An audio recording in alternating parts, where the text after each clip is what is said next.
चलो बुक लाओ, क्या चीज पढ़ा रहे थे अब ये बताओ। एडजॉइंट इनवर्स खत्म नहीं हुआ अभी वो क्वेश्चन कितना तक बतला दिए थे इसमें?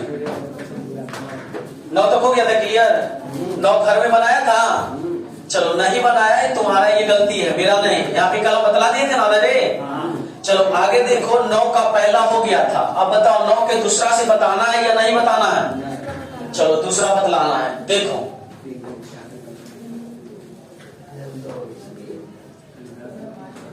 सब एक जैसा है बाबू, क्वेश्चन आप लोग घर में नहीं बनाने हैं, इसलिए दिक्कत होता है।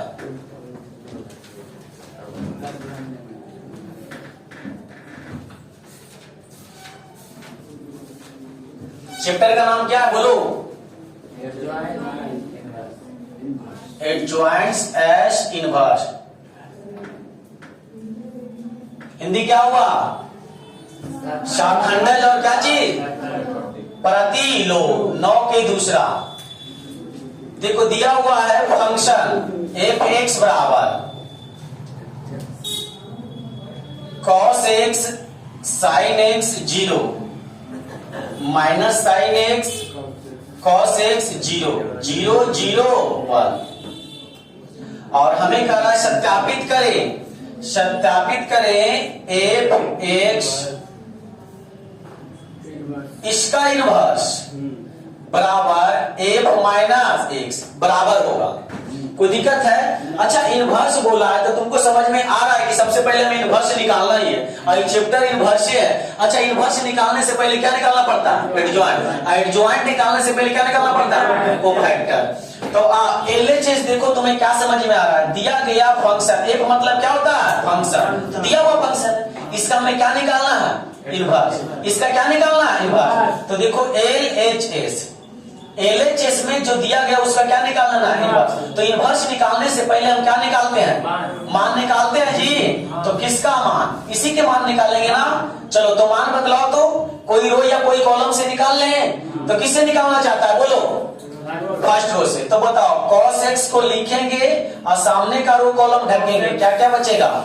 cos x 0 0 1। ये किस चीज में होता है? माइनस में। लेकिन माइनस माइनस क्या हो जाएगा? Plus sine x। सामने का रो कॉलम ढकेंगे, क्या क्या बचेगा? Sine x 0 0 1। फिर बोले किस चीज में होता है? माइनस में 0, हाँ सॉरी प्लस में। सामने का रो कॉलम ढकेगा, क्या क्या बचेगा बताओ? Sine x 0 cos x 0। ठीक है, इसका मान निकाल लो। कॉस एक्स, इसको बताओ गुना करेंगे तो क्या होगा? Cos x minus 0। इसको गुना करेंगे साइन एक्स, ये हो जाएगा गुना बोलो साइन एक्स माइनस क्या चीज? 0। अब इसमें 0 से गुना करेंगे तो पूरा 0 हो जाएगा, होगा कि नहीं? आ जाओ इधर, इसको इसके साथ गुना करो, क्या आएगा? Cos square x. घट के तो वही आ जाएगा ना प्लस। फिर इसको गुना करो, क्या होगा? Sine square x. बाकी सब 0। इसका मान कितना होता है बोलो? Cos square theta plus sine square theta बराबर 1। तो चलो इनवर्स निकाल लिया आप लोग, सॉरी डिटरमिनेंट निकाल लिया, कितना आया? 1। अब हमें इसका क्या निकालेंगे? कोफैक्टर। तो कोफैक्टर निकालने आता है कि नहीं? क्या लिखेंगे बोलो? Cofactor of first row. इसका हिंदी क्यों बताएगा बताओ तो जरा?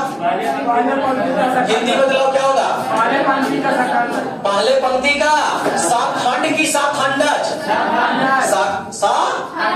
साखंड। हाँ चलो, तो cos x का निकालेंगे, ध्यान से देखो। बताओ cos x का कोफैक्टर झकेगा, झकेगा क्या क्या बचेगा बतलाओ?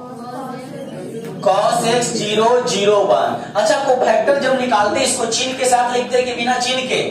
चिन्ह के साथ। तो ये क्या होता है? प्लस में। तो मैंने प्लस लिख दिया। ये क्या चीज में होता है? माइनस में। मैंने माइनस लिख दिया, ठीक है, माइनस लिखा दिया। अब सामने का इसका रो कॉलम ढक देंगे, क्या क्या बचेगा? ढको इसको। तो साइन एक्स 0 बोलो, हाँ साइन एक्स 0 0 1। ये किस चीज में होता है? तो प्लस लिखे या मत लिखो कोई दिक्कत नहीं। सामने का ढको, क्या क्या बचेगा? साइन एक्स 0 कॉस एक्स 0, यही ना? चलो इसको मान निकालो तो ये हो जाएगा cos x माइनस 0, ये हो जाएगा sin x माइनस 0। इसका मान निकालेंगे 0 माइनस 0। तो बताओ क्या आएगा? ये cos x minus sine x comma 0। तो फर्स्ट रो का कोफैक्टर कितना आया बतलाओ, cos x minus sine x 0। इसी तरह से फिर अब क्या लिखेंगे बताओ, कोफैक्टर ऑफ सेकेंड रो। इसका हिंदी क्या होगा बोलो, दूसरे पंक्ति का शाखंडज की शाखंड शाखंड। तो इसका निकालेंगे तो बताइए प्लस में होता है कि माइनस में, माइनस में। तो सामने का रो कॉलम ढकेंगे, क्या क्या बचेगा, माइनस साइन एक्स 0 0 1 कॉमा। ये किस चीज में होता है, प्लस में। तो प्लस लिखो चाहे ना लिखो, तो सामने का रो कॉलम ढको, कोना कोनी बचेगा cos x 0 0 1 कॉमा। इसका निकालेंगे तो सामने का सब ढकेगा, क्या क्या बचेगा बोलो, cos x 0 minus sine x 0। अच्छा बताइए माइनस में ही प्लस में थी किस चीज में, इसका मान निकाल लो तो जरा, माइनस क्या हो जाएगा, माइनस साइन एक्स और माइनस 0। इधर निकालो क्या हो जाएगा, cos x माइनस 0। ये क्या हो जाएगा, माइनस 0 गुना करेंगे तो भी आ जाएगा ना। चलो तो बताओ इसको गुना करेंगे तो माइनस माइनस का x साइन x, ये क्या हो जाएगा cos x, आई क्या हो जाएगा 0। तो बताओ दूसरा को निकाले तो क्या आया बतलाओ, साइन x cos x 0। इसी तरह से अब क्या लिखेंगे बताओ, कोफैक्टर ऑफ थर्ड रो। तो ऐसे करके लिख दे, शॉर्ट में समझ जाएगा। थर्ड रो माने क्या चीज, किसका है, कोफैक्टर। अब बतलाओ तो इसका निकालेंगे तो सामने का रो कॉलम ढकेगा, क्या क्या बचेगा बताओ, minus sine x cos x 0 0। अच्छा ये प्लस में होता है कि माइनस में, इसलिए प्लस। ये किस चीज में होगा, तो बताओ सामने का रो कॉलम ढको, क्या क्या बचेगा, cos x साइन x।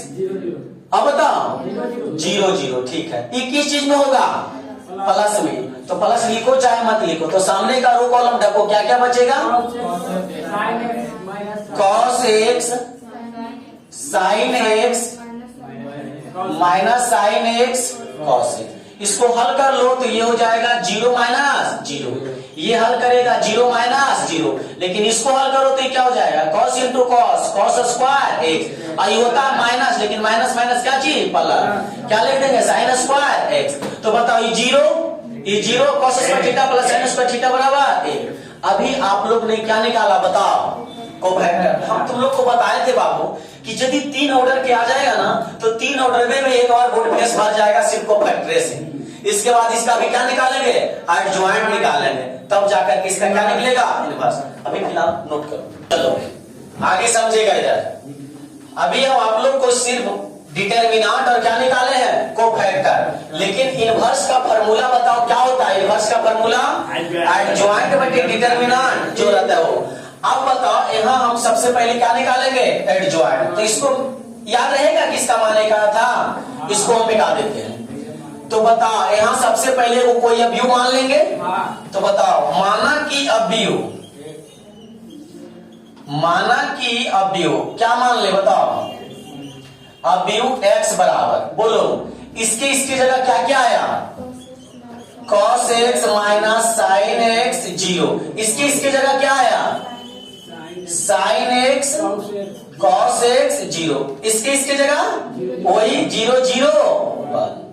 चलो अब इसलिए एडजॉइंट किसका एडजॉइंट निकाल रहे हैं, fx का ना। तो इसलिए क्या लिखेंगे, fx बराबर। तो एडजॉइंट fx बराबर क्या हो जाएगा फार्मूला, बोलो तो x डैश। तो x डैश इसको डैश कर लो, यानी cos x minus sine x 0। फिर ये बताओ साइन x cos x 0, इसको बतलाओ 0 0 1 हो गया। अब बोलो इसका क्या निकालेंगे, इनवर्स। तो इनवर्स बराबर फार्मूला तो पते हैं सबको, बताइए अंकल जी क्या होता है इनवर्स बराबर,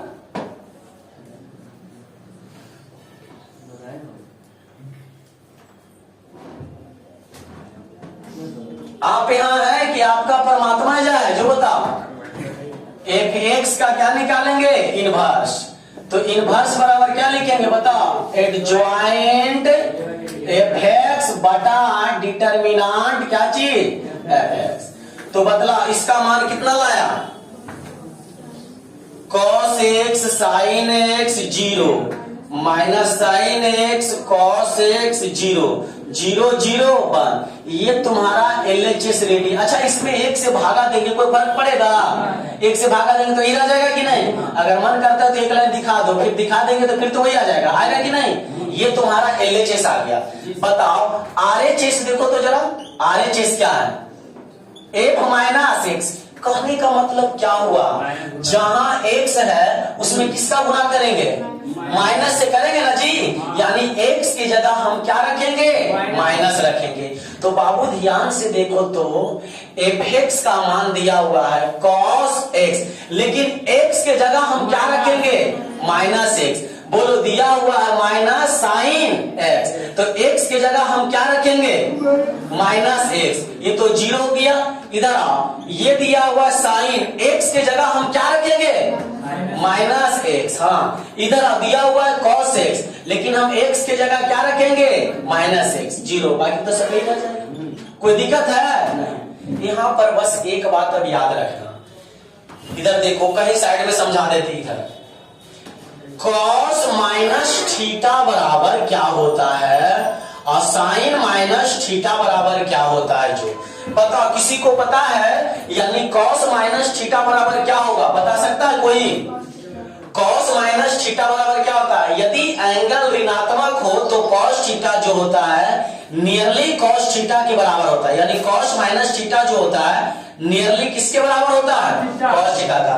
तो जहां जहां cos माइनस थीटा वहां हम की क्या लिख सकते हैं? cos theta. तो बतलाओ तो जरा, ये cos माइनस थीटा को हम क्या लिख सकते हैं? cos थीटा, यानी cos x हो गया।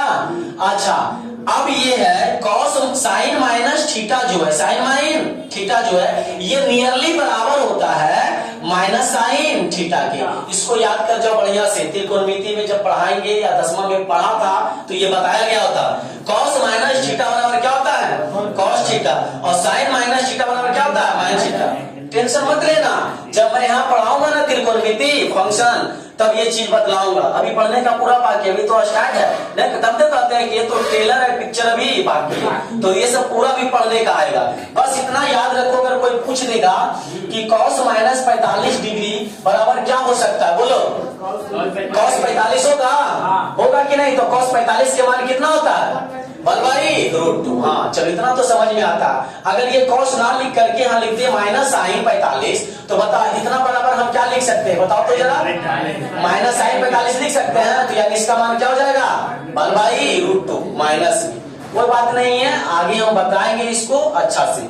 इधर सिर्फ इतना याद रखना, cos माइनस थीटा बराबर cos थीटा और साइन माइनस थीटा बराबर माइनस साइन थीटा। आ जाओ यहाँ पे देखो क्या लिखा हुआ है, माइनस साइन माइनस एक्स। तो बोलो साइन, देखो पहले माइनस होगा ये, और इतना बराबर क्या होगा बताओ तो?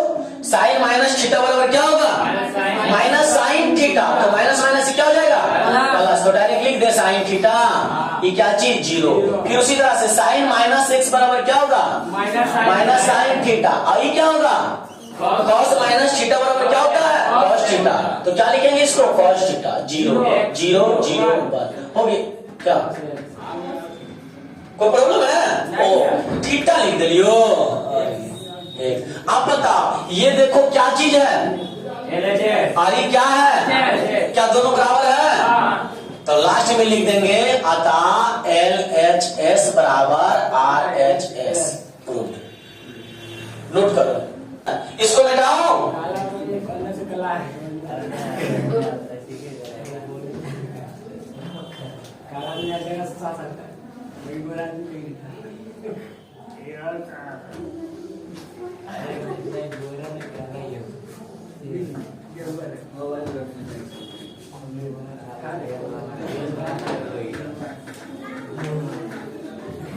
विकास तुम चाहता है कि नहीं कि काला जामुन के बगल में रसगुल्ला रखा है? चाहता है? हाँ तो चाहता है तो उसके लिए चाहने के लिए कुछ करना पड़ता है, इन्हें कि ऐसा ही मिल जाता है। इधर आओ, 9 में टोटल 4 प्रश्न है, ठीक है, और 10 में एक ही वो अकेला। अब इतना में से सिर्फ हम 2 प्रश्न बताएंगे, आप लोग हमें क्वेश्चन नंबर उसका लिखा हो, कौन बतला दे? डायरेक्ट 10 9 छोड़ दें? ऐसे नहीं करो, दुख लगेगा किसी को। चलो 9 का तीसरा, एक अब नहीं, 9 का तीसरा देखेगा। क्वेश्चन नंबर बोलो क्या लिखा हुआ? ए बराबर कब नहीं, ए बराबर 3 2 0 है ना रे, और -3 -3 -1 4 4 1, ठीक है। और हमें कह रहा है साबित करने के लिए ए क्यू बराबर, क्या कह रहा है साबित करने के लिए? ए क्यू बराबर ए इनवर्स, यही ना जी। अच्छा देखो तो इस चैप्टर में हम गुना मैट्रिक्स का पढ़े थे, यानी कि हमें एलएचएस में क्या दिखाना है? ए क्यू, और आरएचएस में क्या चीज? इनवर्स। तो तुम लोग को पता है इनवर्स कैसे निकलता? तो निकल जाएगा। ए क्यू कैसे निकलेगा पता है? ए क्यू सबसे पहले ए इंटू ए 3 बार इसको लिख देंगे, तो गुना जब भी होगा पहले दोनों को करेंगे, उसके बाद इससे करेंगे, तब निकल जाएगा क्यू। तो बताओ तुम लोग बोलो, इसको छोड़ दें कि बता दें? पक्का? ठीक है। और इनवर्स निकालने के लिए आएगा, तो बताओ इनवर्स निकालने से पहले हम इसका क्या निकालेंगे? मान निकालेंगे। मान के बाद क्या निकालेंगे? कोफैक्टर के बाद एडजॉइंट के बाद अपने आप बराबर हो जाएगा। हाँ दर्द है इसमें, क्योंकि ए क्यू है, गुना करना दोबार पड़ेगा। पहले ये दोनों करेंगे तो स्क्वायर होगा, फिर इसके साथ करेंगे तब जाके क्यू बनेगा। अच्छा ऐसा करो ना, इसको चेक कर लेते हैं, गुना भुला गया क्या आता है? चलो तो गुना करेंगे सबसे पहले ए गुने ए बराबर 3 बार, तो यानी हम एलएचएस लिखते हैं। क्या चीज? एलएचएस। सिर्फ गुना चेक करेंगे, इनवर्स नहीं। ए इंटू ए 3 बार लिख दिए, तो इसको भी तो 3 बार लिखेंगे। 3 2 0 -3 -1 4 4 1, एक बार हुआ, फिर एक बार लिखो 3 2 0 -3 -3 1 -1 है, 4 4 1, 2 बार हुआ, एक बार आओ 3 2 0 -3 -3 -1 4 4 1। अब बताओ इसको बारी बारी से हम गुना करेंगे, ये दोनों को गुना करने आएगा। अच्छा तुम लोग बोलो तो जरा, गुना सही बोलता है कि गलत? हाँ 3 3 फिर आगे आओ, फिर आगे आओ, काम खत्म, फिर आगे बढ़ो, -9 आगे आओ, +9 आगे आओ, -4 फिर आगे आओ, 12 -12 +4, ठीक है। अब ये हो गया शामिल बाजा। अब इंडिविजुअल बता, क्वेश्चन बन जाएगा कि नहीं? सिर्फ गुना ही करना, बस 3 बार कर देगा, आ जाएगा एलएचएस। तो इसको मिटा दे। चलो आगे देखो, बढ़िया बात है, इस तरह से उड़ाओ तो हमें भी पसंद है।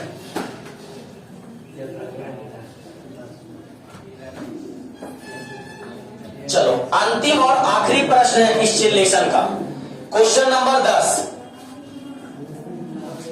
10 नंबर दिया हुआ ए इनवर्स। ए इनवर्स बराबर है 3 -15 5 -1 6 -2 1 -5 2।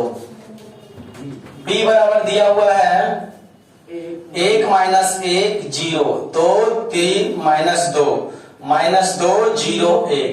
और हमें कह रहा है दिखाइए कि ए बी इनवर्स निकालना, ये ना कह रहा है जी। ए बी का क्या निकालना है? इनवर्स। बाबू रे तुम लोग को बताओ, ऐसा बतलाए थे कि ए बी इनवर्स, ऐसा गुना वाला में जब मैट्रिक्स पढ़ा रहे थे तो बोलो ए इंटू बी का डैश बराबर हम क्या लिखे थे बताओ? हाँ क्या लिखे थे? बी डैश इंटू ए डैश लिखे थे कि क्या ए डैश इंटू बी डैश होगा? ये नहीं होता, ये होता है ना। जस्ट उसी तरह से ये भी ए बी का इनवर्स निकालना है, तो इसको हम लिख सकते हैं B inverse into A inverse. और दोनों के मान तो दिया हुआ है, बी है कि बी इनवर्स है? अच्छा कोई दिक्कत नहीं। तो बी सिर्फ क्या दिया हुआ है? बी। तो सबसे पहले हमें क्या निकालना पड़ेगा बोलो? बी इनवर्स निकालना पड़ेगा। उसके बाद जब बी इनवर्स निकल जाएगा, दोनों के गुना कर देंगे तो नहीं निकल जाएगा, ये बन जाएगा, बनेगा, बन जाता है ना। चलो तो बताओ, इसको बताना पड़ेगा नहीं। तो याद रखो ये क्लास टोटल एडजॉइंट का 7 6 गो हो गया, लगभग 6 क्लास हो गया कि नहीं? अभी जाकर के लेसन खत्म हो गया। हम अब इसमें अगर तुम लोग को लगेगा कि भैया पीछे का 2 को पूछना है तो पूछना, हम बताएंगे। अब हम आगे बढ़ेंगे, यानी नेक्स्ट लेसन। तो नेक्स्ट लेसन आज ही शुरू कर दें कि कल करें? आज ही करें ना। तो समझो आज ही करेंगे, कुछ बातें बतलाएंगे, उसके बाद हम कल पूर्ण रूप से स्टार्ट करेंगे, ठीक है? तो इसके लिए इतना ही रहने देते हैं। नेक्स्ट एक्सरसाइज क्या है?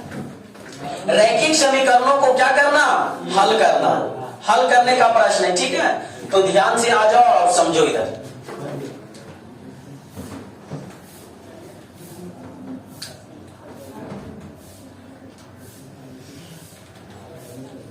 अवयव विधि से समीकरण को हल करना। बाबू ने दो चर वाले रैखिक समीकरण क्लास 10th में पढ़ा है। ax plus b y plus c बराबर 0 के रूप में कोई भी समीकरण दो चर वाले रैखिक समीकरण कहलाता है। पढ़ा है? हाँ, अगर वन लगा दिए तो ये पहला समीकरण हो गया। इसी को लिखेंगे a2x plus b2y plus c2 बराबर क्या चीज? 0। तो ये क्या हो जाएगा? समीकरण नंबर 2। बताओ तुम लोग इस समीकरण को हल करने के लिए टोटल कितना विधि जानता है? नाम बताओ। पहला नाम बोलो। अच्छा ठीक है। विलोपन 1, प्रतिस्थापन, वर्गुणन, गणित हुआ। तो टोटल कितना विधि जान रहा है? चाहे वो जान रहा था, लेकिन आज एक नया विधि और जानेगा इसको हल करने के लिए। कौन विधि से? अवयव विधि से। यानी कौन विधि से? मैट्रिक विधि से। अब ये हल कैसे होता है जो समझो ध्यान से। बाबू ने ये समीकरण जो अभी लिखा हुआ है इसको हम फिलहाल के लिए मिटा देते हैं और तुम लोग को दो चर वाले रैखिक समीकरण हम 1-2 को रखते हैं। देखो समीकरण रख दिए 2x प्लस 3y बराबर 4। अगला रख दिए 4x प्लस 6y बराबर 8। अब हम कहेंगे कि x और y का मान निकालो। तो अगर ये ऐसे क्वेश्चन दे देगा कि इसको हल करें तो 5 विधि में से कोई विधि से बना देंगे, लेकिन जिक्र कर देगा कि अवयव विधि से बना, फिलहाल ये अटक जाएंगे कि नहीं? करना कैसे जो देखो बाबू, इसको सबसे पहले हमें मैट्रिक्स बनाना। 2 3 4 6 मैट्रिक लिख देंगे। 2 3 4 6 हो गया बराबर x y 2 3 4 6 लिखा गया। इसका ऑर्डर कितना है? 2 गुने 2। अब इसमें जो गुना होगा, अच्छा गुना कब संभव होता है? जब C और R क्या हो? बराबर हो। और परिणाम क्या आता है? RC। तो परिणाम क्या है? 4 और 8 है ना जी। तो यहाँ देखो तो सबसे पहले तो यहाँ ध्रुव होगा ना, और यहाँ क्या होगा जो हमें पता नहीं है, लेकिन यहाँ से पता चल जाएगा कि यहाँ क्या होगा। इसका ऑर्डर कितना है बताओ तो? 2 गुने 1 है। तो बताओ अभी बोला कि C और R मिलेगा तो गुना होगा और परिणाम उल्टा आता है। परिणाम उल्टा कहने का मतलब R गुने C, तो R गुने C है तो यहाँ कितना आएगा? यानी यहाँ जो मैट्रिक्स होगा उसका ऑर्डर कितना होगा? 2 गुने 1। तो 2 गुने 1 कुछ ही बचा हुआ, x y बचा हुआ है ना, तो सिर्फ क्या लिख देंगे? x y। समझ में आया? ये अभी हल नहीं हुआ। कहने का मतलब खाना परोस दिए हैं, आइए मेहमान बैठिए खा के जाइए, ये हो गया। ठीक है, तब ये कैसे निकलेगा जी देखो बाबू, जस्ट इसके पहले इन्वर्स पढ़ा है। ये गुना में, ये किस चीज में? तो उधर जाएगा तो क्या होगा? ये गुना में तो उधर जाएगा क्या होगा? अरे समझ में? यानी कि ये जब इधर आ जाएगा तो क्या हो जाएगा? गुना में। समझो, मान लेते हैं कि ये मैट्रिक्स क्या हो गया? ए मैट्रिक्स क्या हो गया? ए। और ये मैट्रिक्स को क्या मान लिए? बी। और इसको हम क्या मान लिए? सी। यहाँ तक कोई दिक्कत? हमने माना ए, इसको माना बी, इसको क्या मान लिया? सी। बोलो ये गुना में तो उधर जाएगा भागा में। तो बताओ इधर बी बराबर क्या बचेगा? सी बटा ए बचेगा। आ जाना, सी बटा ए बचेगा। तो बोलो जब ये नीचे तो इसको ऊपर भेजेंगे तो बी बराबर क्या होगा? सी इंटू ए इनवर्स। यही होगा ना। तो हर हाल में पहले जो दिया गया मैट्रिक्स उसको क्या निकालेंगे? इनवर्स। और लास्ट में किससे गुना कर देंगे? सी से। आ रहा है समझ में? चलो तो इसको मिटाते हैं, तरीका समझा, बनाते हैं। मतलब कहे मतलब फिर घर से निकाल रहा है ना। इधर आ जाओ, बताओ इस मैट्रिक्स को ले जा लिख देते हैं। माना कि अवयव, अब यू बोलो a बराबर कितना हो गया 2 4 3 6, b बराबर कितना हो गया 100 और भाई c बराबर कितना हो गया 4 और 8। तो सबसे पहले हमें a का क्या निकालना है इनवर्स। तो फिर बता a का इनवर्स क्या लिखेंगे, सबसे पहले इसका मान निकाल लेंगे।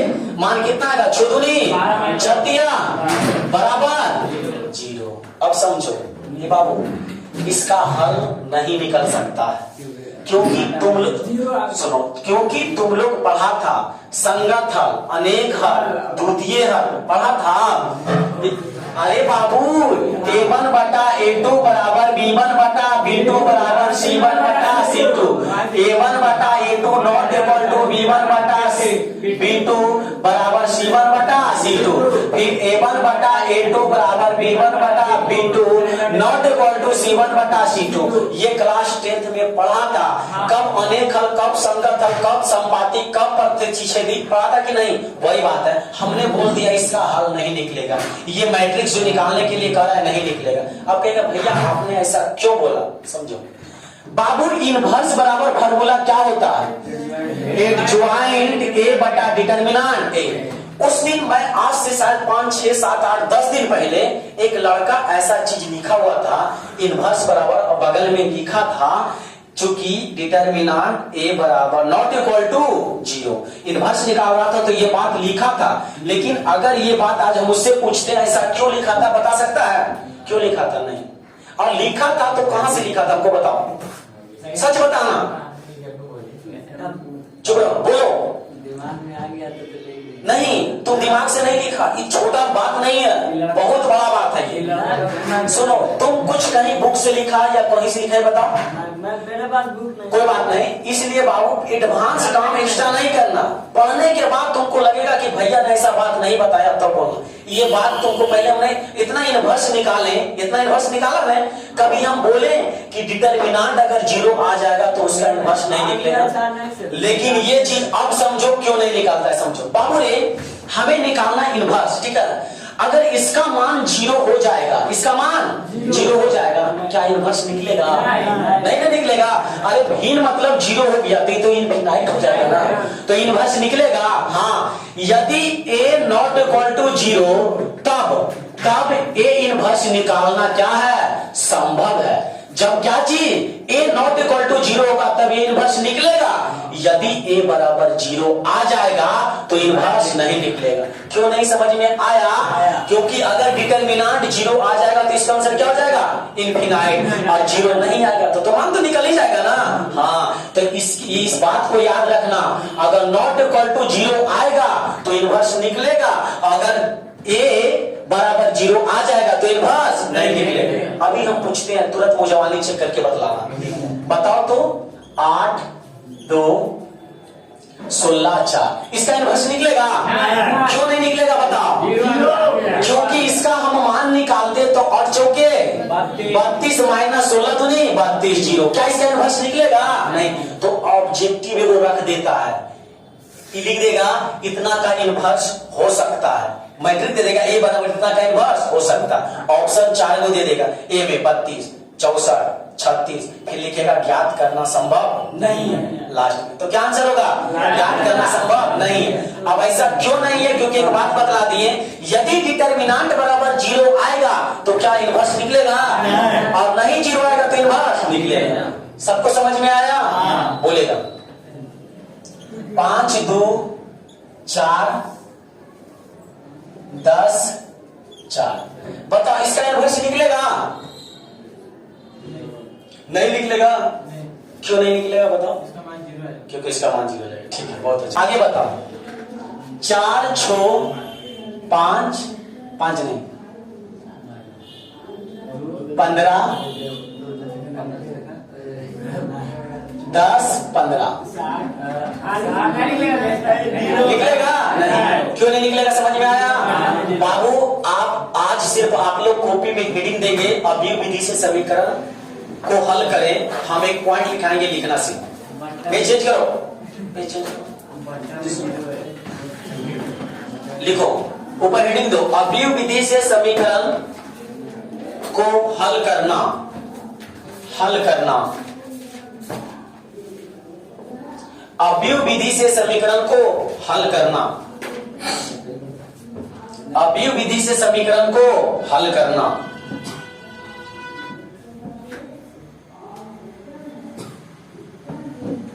अव्यव विधि से समीकरण को हल करना। लिख लिया?